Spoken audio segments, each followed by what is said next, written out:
Hello, 2000 രൂപ ഇല്ലടാ, കയ്യിലില്ല, ബുദ്ധിമുട്ടാ. എടാ മോങ്ങാതെ, എപ്പോൾ തരും കാശ്? 2 ദിവസം കഴിഞ്ഞ് വരുമോ? 2 ദിവസം കഴിഞ്ഞ് തരണം. ഞാൻ ഗൂഗിൾ പേ ചെയ്യാം. അതെ, 2 ദിവസം മുന്നേ തരുമെന്ന് പറഞ്ഞ പൈസ ഒന്നിടൂടാ. എടാ, അതമ്മയ്ക്ക് കുറി അടയ്ക്കാൻ വെച്ച കാശാടാ, അതാടാ ഞാൻ നിനക്ക് എടുത്തു തന്ന്. 2 ദിവസം കൊണ്ട് ഞാൻ തരുമെന്നല്ലേ എന്നോട് പറഞ്ഞേ? എന്തിനാ എന്നോട് കള്ളം പറഞ്ഞേ? എന്നെ പറ്റിച്ചല്ലേ?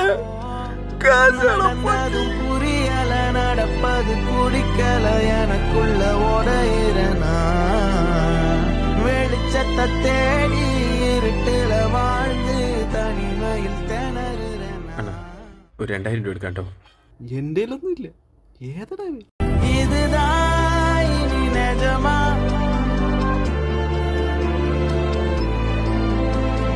வலிதான்